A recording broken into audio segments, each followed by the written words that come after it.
Hello friends, आज हम 10th class की बुक फर्स्ट फ्लाइट के chapter 4 from the diary of Anne Frank written by Anne Frank के MCQs करेंगे।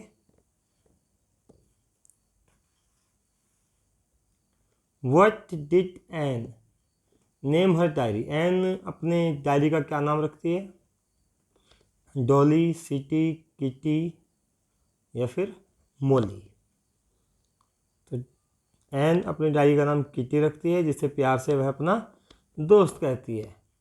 तो Kitty was the name of her diary. In which subject was she not sure of passing? किस subject में वह sure थी कि पास नहीं होगी, कि वह अगली क्लास में नहीं जाएगी क्योंकि इस सब्जेक्ट में वह फेल हो जाएगी। तो कौन सा सब्जेक्ट था? मैथ्स, साइंस, इंग्लिश या नन ऑफ दीज? तो मैथ्स, जो उनको मिस्टर किसिंग पढ़ाता था, मैथ्स में वह श्योर नहीं थी कि वह इसमें पास हो जाएगी। Why was mister Keesing annoyed with her? Mister Keesing उसके साथ नाराज क्यों रहते थे?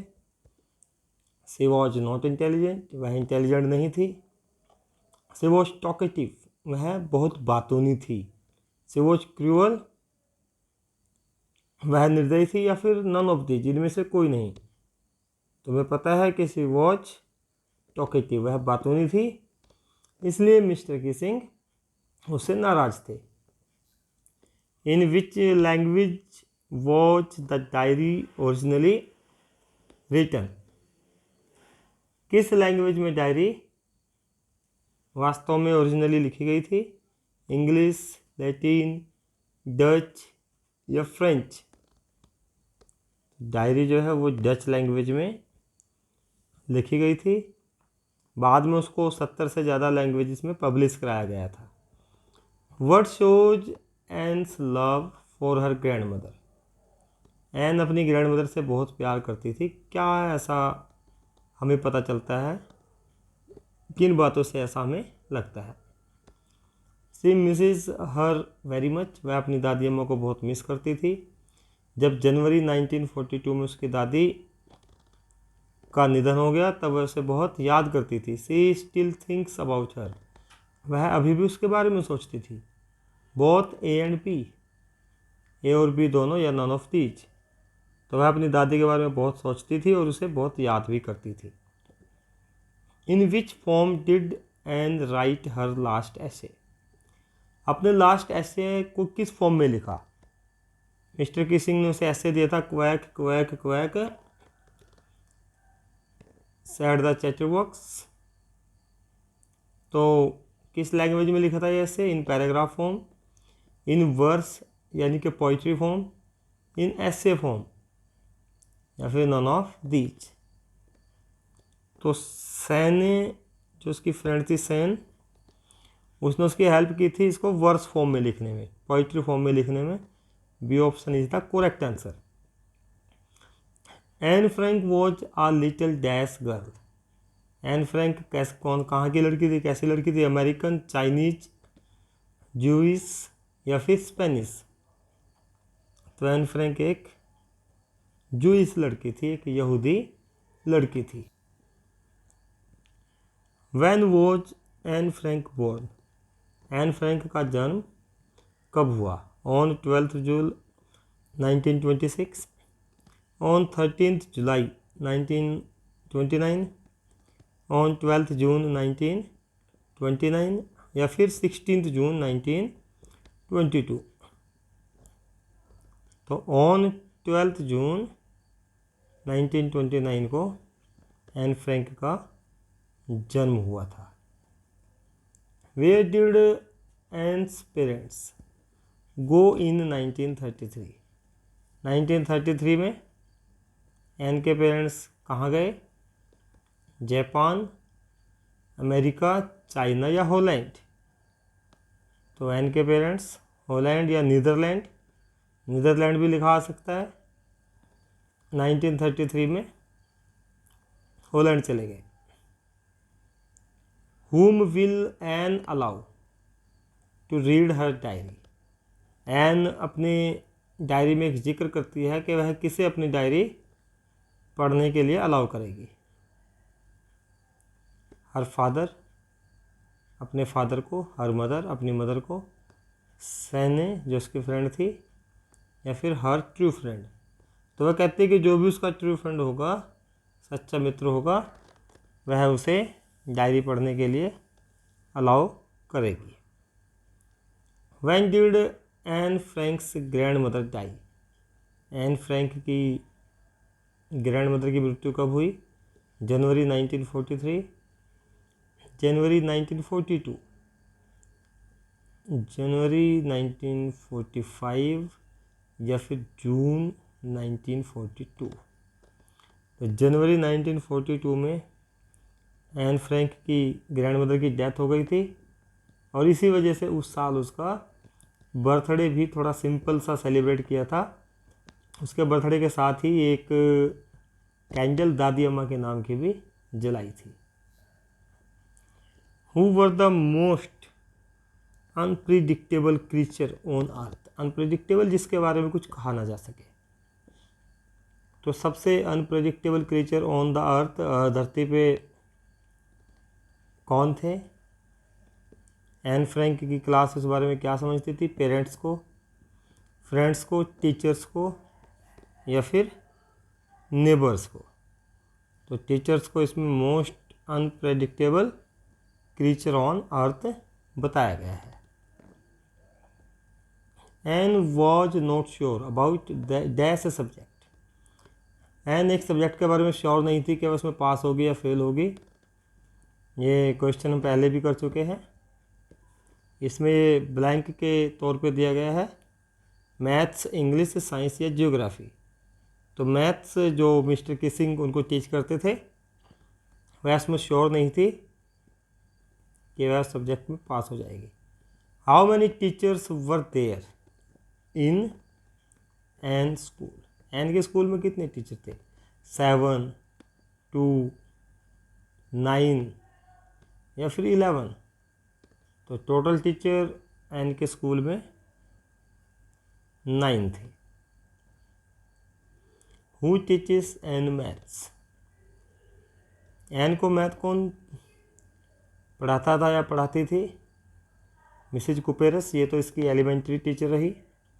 मिस्टर सीएन क्लासमेट था। मिसेज मार्गोट, मिसेज तो नहीं थी लेकिन मार्गोट उसकी बहन थी। मिस्टर किसिंग, तो मिस्टर किसिंग स्कूल में उनको मैथ पढ़ाते थे। How many siblings?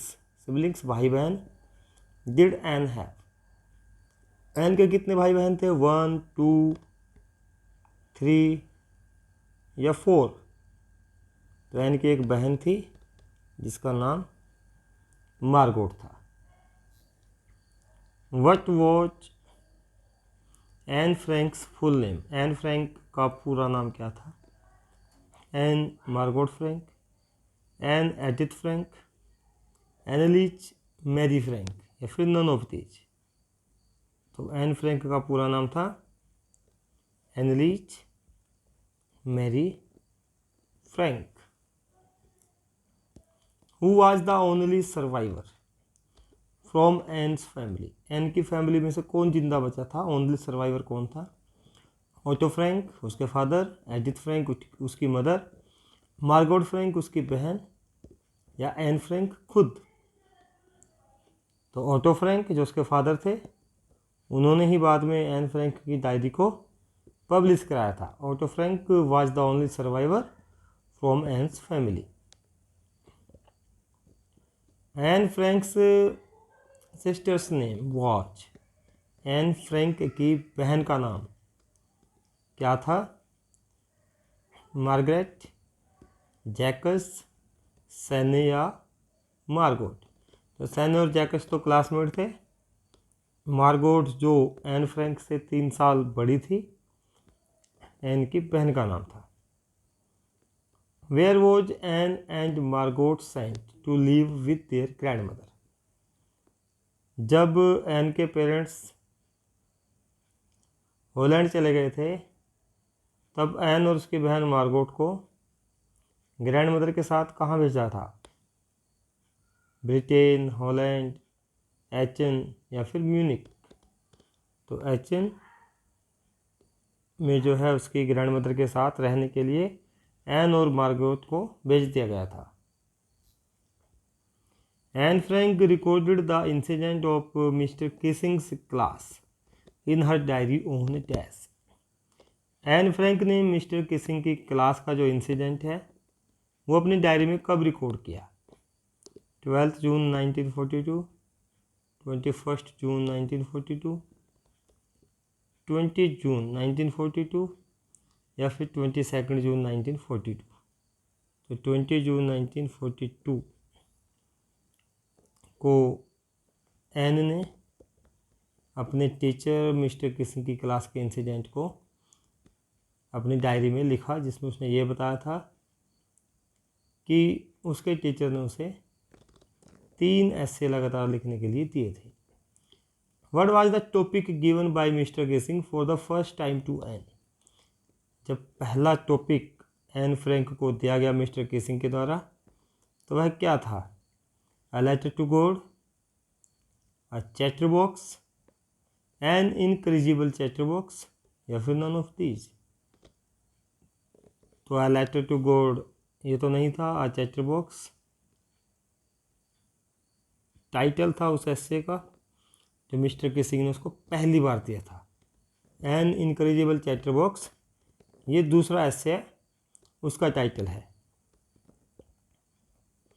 What was the title of second essay given to Anne Frank? Anne Frank को जो दूसरा एस्से दिया गया था उसका क्या टाइटल है? A letter box, a letter to father, an incorrigible chatterbox या फिर माई बेस्ट डायरी किटी। तो दूसरा एस्से जो एन फ्रैंक को मिस्टर किसिंग ने दिया था उसका नाम था an incorrigible chatterbox. How does Anne explain his father? अपने फादर को एन कैसे एक्सप्लेन करती है?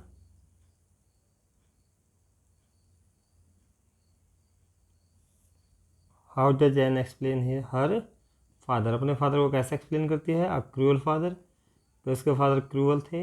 Most dangerous man, most adorable father या फिर मोस्ट काइंड पर्सन। तो अपने फादर को कैसे एक्सप्लेन करती है? उनको बोलती है मोस्ट अडोरेबल फादर, क्योंकि क्रूअल तो उसके फादर थे नहीं और डेंजरस भी नहीं थे। तो मोस्ट एडोरेबल फादर कह करके वह अपने फादर को एक्सप्लेन करती है। What name was Anne's diary published? जब एन की डायरी पब्लिश हुई तो किस नाम से हुई थी? From the diary of Anne Frank, ये तो हमारे चैप्टर का नाम है जो इसकी डायरी से लिया गया है, एन्स डायरी, या फिर the diary of a young girl, none of these. तो एन फ्रैंक की diary the diary of a young girl के नाम से पब्लिश हुई थी। What is the original name of Anne's diary? Anne की डायरी का ओरिजिनल नाम क्या था? क्योंकि the diary of a young girl तो इसकी डायरी को पब्लिश करने के लिए ये नाम लिखा गया था, तो असली नाम क्या था? Hat Frank, hat हुइस, hat actor हुइस या नन? तो डच लैंग्वेज में ये डायरी लिखी गई थी और उसका असली नाम था Het Achterhuis. What was the name of third essay given to Anne by her teacher? Anne को उसके टीचर ने एक एसे दिया था और वह तीसरे नंबर का एसे था। जब वह बोलना रुकी ही नहीं थी, बोलती ही रहती थी, तो उस एसे का क्या नाम था? अ चैटर बॉक्स, ये तो फर्स्ट एसे था। एन इनकरेजिबल चैटर बॉक्स, ये सेकंड एसे का नाम था। Quack quack quack said mistress chatterbox या फिर none of these.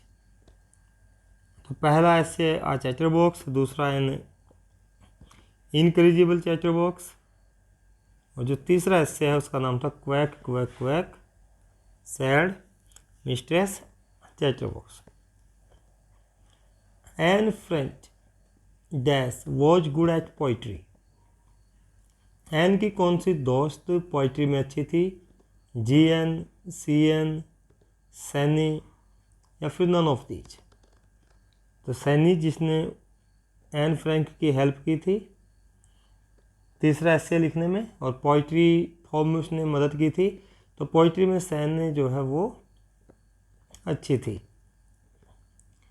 According to Anne Frank how many students of her class should be failed. जब result की बात चल रही थी तो एनी फ्रैंक का क्या सोचना था कि उसकी क्लास के कितने बच्चे फेल होने चाहिए, यानी कि उसी क्लास में रहने चाहिए। Half of the class, class के आधे बच्चे। A quarter of the class, एक चौथाई बच्चे, 1/4। 1/3 ऑफ द क्लास, एक तिहाई बच्चे, या फिर all the students of the class, class के सभी बच्चे। तो a quarter of the class यानी कि एक चौथाई बच्चे, 1/4 स्टूडेंट्स उसकी क्लास के फेल होने चाहिए। Who were the characters of Anne's last essay? जो एन ने अपना लास्ट ऐसे लिखा उसके कैरेक्टर्स कौन कौन थे? Duck and crow, duck and swan, duck and sparrow या फिर स्वैन एंड क्रो। तो एन ने लिखा था कि डक और स्वैन उसके कैरेक्टर्स थे। डक मदर थी, स्वैन फादर था, और स्वैन ने अपने डकलिंग्स को, अपने बच्चों को चोंच मार मार कर मार दिया था। Who was the teacher of Anne Frank at the Montessori school. Montessori school में एन फ्रैंक की टीचर कौन थे? Mister Keesing, missus Kuperus, mister Otto Frank, all of these. तो मिसिज कुपेरस एलिमेंट्री स्कूल में जब वो पढ़ती थी मोंटेसरी स्कूल में, तो वहाँ पर उसकी टीचर थी, और जब वहाँ से एन फ्रैंक आई थी तो वह बहुत दुखी थी। दोनों का बड़ा हार्ट ब्रेकिंग फेयरवेल हुई थी। Paper has more patience than people, who thought so. ऐसा कौन सोचता था कि पेपर में जो है लोगों से ज़्यादा पेशेंस है? Saini, mister Keesing, Anne Frank या एडिथ फ्रैंक? क्योंकि डायरी एन फ्रैंक लिख रही थी, तो एन फ्रैंक का ऐसा सोचना था कि पेपर में लोगों से ज़्यादा पेशेंस है। आई होप कि आपको सभी MCQ समझ आ गए होंगे। अगर अभी तक आपने मेरे चैनल को सब्सक्राइब नहीं किया है तो इसे सब्सक्राइब कर लें, ताकि आने वाले वीडियोज़ के नोटिफिकेशंस आपको मिलते रहें। और वीडियो को लाइक करना, शेयर करना मत भूलिएगा। आपको वीडियो कैसे लगी इसके लिए आप कमेंट बॉक्स में कमेंट अवश्य लिखें। Thank you, have a nice time.